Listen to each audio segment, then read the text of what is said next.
Hi hello, നമുക്കൊന്നൊരു interesting request ആയിരുന്നു ശബരിമല ഉണ്ടാക്കാൻ പോകുന്നത്. അപ്പോൾ നമ്മൾ വർക്ക്ഷോപ്പിൽ കിടന്ന കുറച്ച് ചെറിയ തടികളെല്ലാം എടുത്തിട്ട് നമ്മളൊരു മിനിയേച്ചർ ശബരിമല സെറ്റപ്പ് ആക്കുന്നതാണ് ഇന്നത്തെ വീഡിയോ. അപ്പോൾ ആദ്യം തന്നെ ആ തടികളെല്ലാം നമുക്ക് വേണ്ട അളവിലെല്ലാം കട്ട് ചെയ്തെടുത്തു. അതിനുശേഷം ഇതുപോലെ നമുക്ക് വേണ്ട ആ ഷേപ്പിലേക്ക് അതെല്ലാം ഒട്ടിച്ചെടുത്തു.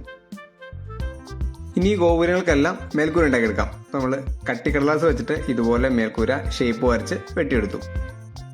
ഇനി അടുത്തത് പെയിന്റിങ്. അപ്പോൾ ബേസ് ആയിട്ടുള്ള ബ്ലാക്ക് കളർ എല്ലാ പീസിലും നമ്മൾ അടിച്ചെടുത്തു. പെയിന്റിങ്ങിന് ശേഷം മേൽക്കൂരകൾ നമ്മൾ എല്ലാത്തിൻ്റെയും മുകളിൽ ഒട്ടിച്ചെടുത്തു.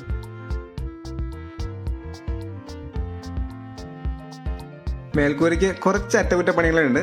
അത് നമ്മൾ ഇതുപോലെ ചെറിയ പീസുകൾ കട്ട് ചെയ്ത് ഒട്ടിച്ച് റെഡിയാക്കി. ഇനി അടുത്തത് മെയിൻ ഗോപുരത്തിന്റെ 4 തൂണുകളാണ്. ഇതുപോലെ 4 തൂണുകൾ നമ്മുടെ മെയിൻ ഗോപുരത്തിനുണ്ട്. അപ്പോൾ നമ്മൾ ചെറിയൊരു സ്റ്റിക്ക് ഇതുപോലെ കട്ട് ചെയ്ത് ഗ്ലൂ ഗൺ വെച്ചിട്ട് ഒട്ടിച്ചെടുത്തു. ഇനി 18 പടി ഉണ്ടാക്കാം. അപ്പോൾ ഇതുപോലെ ചെറിയ സ്റ്റിക്കുകൾ വെച്ചിട്ടാണ് നമ്മൾ 18 പടി ഉണ്ടാക്കിയെടുത്തത്. ആദ്യം അതിന്റെ ലെങ്ത് മാർക്ക് ചെയ്തിട്ട് കുഞ്ഞു കുഞ്ഞു പീസുകൾ കട്ട് ചെയ്തെടുത്തു, 18 എണ്ണം.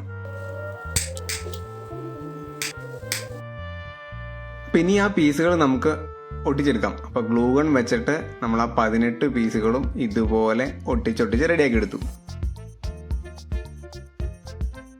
അപ്പോൾ 18 പടിയുടെ പണിക്ക് ശേഷം നമ്മൾ ചെയ്തത് ഡീറ്റെയിലിംഗ് ആയിട്ടുള്ള പെയിന്റിംഗ് ആണ്. നമ്മൾ ആ ഗോൾഡൻ കളറുകൾ നമ്മുടെ ശ്രീകോവിലിന്റെയും മെയിൻ ഗോപുരത്തിന്റെ എല്ലാം ചുറ്റുമുണ്ട്. അതെല്ലാം നമ്മൾ ചെയ്തെടുത്തു. അതിനുശേഷം മേൽക്കൂരയ്ക്കും 18 പടിക്കും ഗോൾഡൻ കളർ അടിച്ചെടുത്തു. മെയിൻ ഗോപുരത്തിന്റെയും ഫ്രണ്ടിലെ 2 ഗോപുരത്തിന്റെയും മേൽക്കൂര നമ്മളൊരു കോപ്പർ കളറാണ് അടിച്ചത്. അത് കഴിഞ്ഞ് നമ്മൾ കുഞ്ഞു സ്റ്റെപ്പുകൾ ഉണ്ടാക്കിയെടുത്തു. ഗണപതി കോവിലിനും നമ്മുടെ ശ്രീകോവിലിനും വേണ്ടിയിട്ട് ചെറിയ സ്റ്റെപ്പുകൾ ഉണ്ടാക്കിയെടുത്തു. അതിനുശേഷമാണ് നമ്മുടെ കൊടിമരത്തിന്റെ പരിപാടി തുടങ്ങിയത്.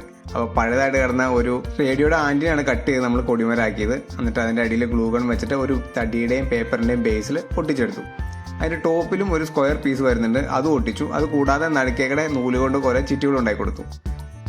ഇനി അടുത്തത് മണിഗോപുരം. നമ്മുടെ സെയിം ആ പീസിൽ നിന്ന് തന്നെ നമ്മളൊരു 4 കഷ്ണം കണ്ടിച്ച് ചെറിയ കോപ്പറിന്റെ വയറെ ചുറ്റി ഇതുപോലെ മണിഗോപുരങ്ങൾ ഉണ്ടാക്കിയെടുത്തു, 2 എണ്ണം. ഇനി ഉണ്ടാക്കി എല്ലാത്തിനും പെയിന്റ് അടിച്ചെടുക്കാം. സ്റ്റെപ്പ്, മണിഗോപുരം, നമ്മുടെ കൊടിമരം എല്ലാത്തിനും ഗോൾഡൻ കളർ അടിച്ചെടുത്തു. മെയിൻ ആയിട്ടുള്ള ബേസ് നമ്മൾ തടിയിൽ ഫേക്ക് വെച്ച് ഒട്ടിച്ച് എടുക്കുകയാണ് ചെയ്തത്. 4 സൈഡും തടി വെച്ച് ഒട്ടിച്ചിട്ട് 18 പടിക്കുള്ള പോർഷൻ നമ്മൾ കട്ട് ചെയ്ത് മാറ്റി അവിടെ ഒരു ചെറിയ പീസ് വെച്ച് ഒട്ടിച്ചു കൊടുത്തു. 18 പടി ഒട്ടിക്കാം. അപ്പോൾ നമ്മുടെ 18 പടി അവിടെ നമ്മൾ വെച്ച് ഫേക്ക് വെച്ച് ഒട്ടിച്ചെടുത്തു. കൊടിമരത്തിന് ചുറ്റും ഒരു ചെറിയ ഗ്രില്ലുണ്ട്. അപ്പോൾ നമ്മൾ ഇതുപോലെ മുട്ടുസൂചികൾ അവിടെ ഒട്ടിച്ചതിന് ശേഷം ഒരു ഗോൾഡൻ നൂല് വെച്ച് ചുറ്റി നമ്മൾ ആ ഗ്രില്ല് റെഡിയാക്കി. ഗോപുരങ്ങളുടെ മുകളിൽ ഒരു മകുടമുണ്ട്. അപ്പോൾ മുത്ത് വെച്ച് നമ്മൾ അതുണ്ടാക്കി സെറ്റ് ചെയ്ത് കൊടുത്തു. പിന്നെ ഫ്രണ്ടിൽ നമ്മുടെ തത്വമാസി എന്നുള്ള ആ ബോർഡ് ഇതുപോലെ എഴുതി ഒട്ടിച്ചെടുത്തു. ഇനി നമുക്ക് എല്ലാം സെറ്റപ്പ് ചെയ്താലോ. അപ്പോൾ ആദ്യമേ നമ്മുടെ ബേസിൻ്റെ അകത്ത് 18 പടി നമ്മൾ ഓൾറെഡി ഒട്ടിച്ചു. പിന്നെ നമ്മുടെ കൊടിമരത്തിൻ്റെ ചുറ്റും വരെ ചെറിയൊരു ഗ്രില്ലും ഉണ്ടാക്കി. എന്നിട്ട് നമ്മൾ ആ ബേസ് ആദ്യം ഇവിടെ വെച്ചു.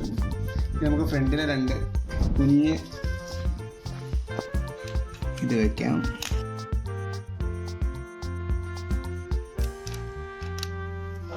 ഇനി നമുക്ക് ചെറിയ 2 ഗണപതിയുടെ മറ്റു 2 ശ്രീകോവിലുണ്ട്, അതിവിടെ വെച്ച് കൊടുക്കാം.